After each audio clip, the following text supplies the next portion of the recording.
तो बच्चों अब इसके बाद जो है इन कंसंट्रेशन के बारे में आपको छोटी सी इन्फॉर्मेशन और बता देता हूँ, यानी कि आप नोट डाल लें।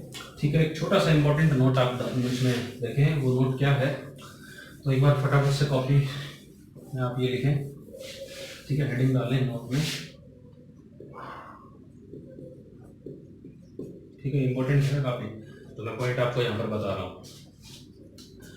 ठीक है, तो जैसे जो है चलो बात करते हैं। जैसे मान लिया आपको ये कहा गया है कि सपोज वी हैव 40%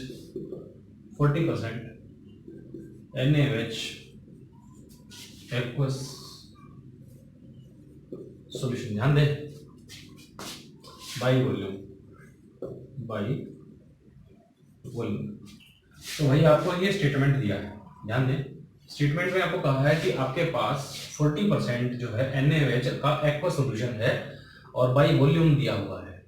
ठीक है, यानी कि जो 40% है ये क्या है भाई, बाई वॉल्यूम का मतलब V/V गिवन है आपको।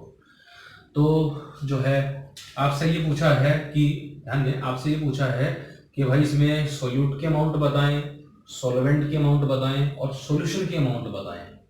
तो बहुत ही सिंपल है, जैसे आपको दिया हुआ है भाई 40% NaOH एक्वस सॉल्यूशन। अब आपको एक बात तो पता भी लग गई कि भाई एक्वस सॉल्यूशन किसका, NaOH का। तो एक्वस सॉल्यूशन कौन से सॉल्यूशन को कहा जाता है? एक्वस सॉल्यूशंस ऐसे सॉल्यूशन को कहा जाता है जिनका सॉल्वेंट कौन हो, वाटर हो। जिनका सॉल्वेंट कौन हो, वाटर। तो उनको क्या कहा जाता है भाई? उनको एक्वस सॉल्यूशन कहा जाता है। तो इसका मतलब है अगर वाटर सॉल्वेंट है तो सॉल्यूट कौन हो गया? NaOH। तो NaOH क्या आपका सॉल्यूट है।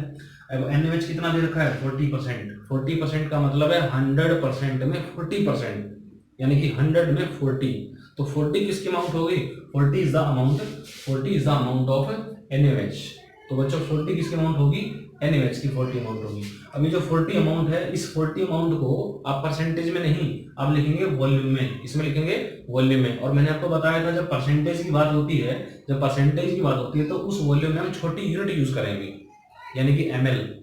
यानी कि इसका मतलब ये हो गया 40% NaOH, V/V का मतलब ये हो गया बच्चों 40 ml ऑफ NaOH।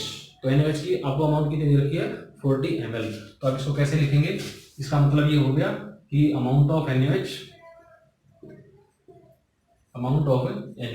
कितनी है भाई? कितनी गिवन है यहाँ पर? 40 ml, 40 ml। ठीक है, और अमाउंट ऑफ सॉल्यूशन की अमाउंट कितनी दे रखी है? सॉल्यूशन की, क्योंकि टोटल जो है वो सॉल्यूशन ही तो है। टोटल का मतलब 100% का मतलब है बाई वॉल्यूम।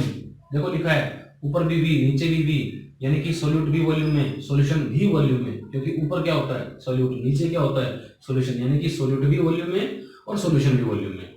क्लियर बात? तो आपका सॉल्यूशन कितना हो गया भाई? 100 ml, क्योंकि 100% था इसलिए 100 ml हो गया सॉल्यूशन। अब अमाउंट ऑफ सॉल्वेंट और बता दो फटाफट से, बताओ जल्दी, क्या होगा भाई? सॉल्यूशन तो है 100 ml, सॉल्यूट है 40 ml, बचा क्या 60 ml। तो 60 ml क्या हो गया? सॉल्वेंट हो गया। सॉल्वेंट यानी कि लिख दूं, सॉल्वेंट कौन है इसमें? Water, H2O। प्रॉपर ये लिख सकते हैं।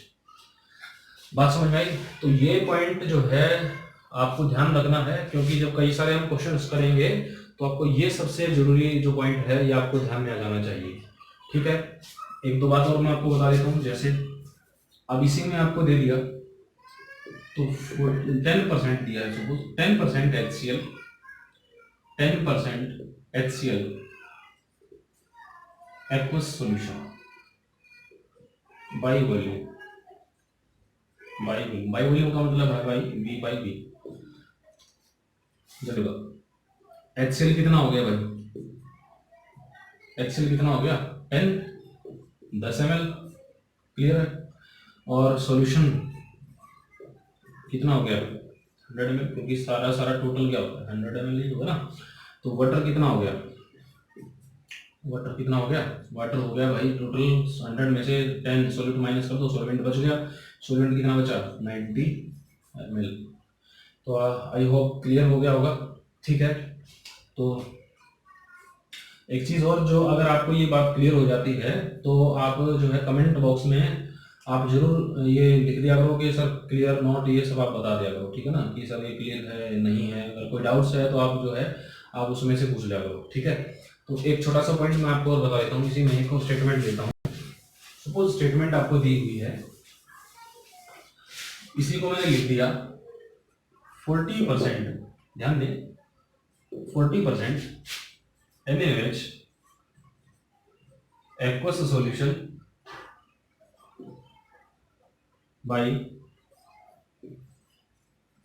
Mass upon volume, by mass upon volume. तो भाई मास अपॉन वॉल्यूम का मतलब ये अब मास अपॉन वॉल्यूम दिया हुआ है, यानी कि मास अपॉन वॉल्यूम का मतलब है W by v, W by we.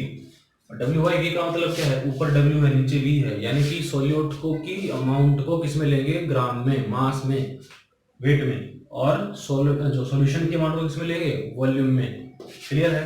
तो फटाफट से बताओ मुझे, NaOH सॉल्यूट है आपका कितना है 40 क्या 40 क्या होगा 40 होगा, W है ना, W ऊपर W है, यानी कि सॉल्यूट आपका 40 का मतलब है क्या लिखेंगे यहाँ पर, ग्राम, ठीक है। और जो है सॉल्यूशन कितना होगा जल्दी बताओ, 100। अब 100 क्या, नीचे क्या लिखा हुआ है, V का मतलब क्या लेंगे, ml। बात क्लियर है? ठीक है, इस तरह से जो है हम ये डिसाइड कर सकते हैं, ठीक है भाई, क्लियर। अब जो है सॉल्वेंट यानी कि वाटर बता दो मुझे, वाटर कितना बचा, वाटर बच गया 60 क्या 60 ग्राम की ml, जल्दी बताओ 60 क्या होगा, ग्राम लिखेंगे या ml लिखेंगे, तो दोनों लिखेंगे। वाटर में आप जो है दोनों लिख सकते हैं, क्योंकि वाटर की जो डेंसिटी होती है, density of water is always 1 gram per ml। Water की जो डेंसिटी होती है बच्चों, density of water is always equal to 1 gram per ml, यानी कि पानी का वाटर का 1 ग्राम वाटर के 1 ml के बराबर होता है, यानी कि अगर वाटर के 1 ml का आप वेट चेक करेंगे कितना मिलेगा, 1 ग्राम मिलेगा, ठीक है। तो इसका मतलब ये हो गया भाई पानी का 1 ग्राम 1 ml के बराबर है कि नहीं। तो इसमें क्या है, अगर आपका सोल्यूशन है 100 ml, तो अगर आप इसमें से जो है अगर ये माइनस भी करते हैं, सपोज अगर माइनस करते हैं तो बचेगा 60 बचेगा। अब 60 आप ml भी लिख सकते हैं, दोनों लिख सकते हैं, only in case of water because density of water is 1 gram per ml, इसीलिए 60 ग्राम भी लिख सकता हूँ और इस केस में जो है ml भी लिख सकता हूँ। तो आपको जो यूज करना है वो आप इसमें यूज कर सकते हैं वाटर में, ठीक है, क्लियर है बात। तो ये आप फटाफट से इसमें नोट कर लें।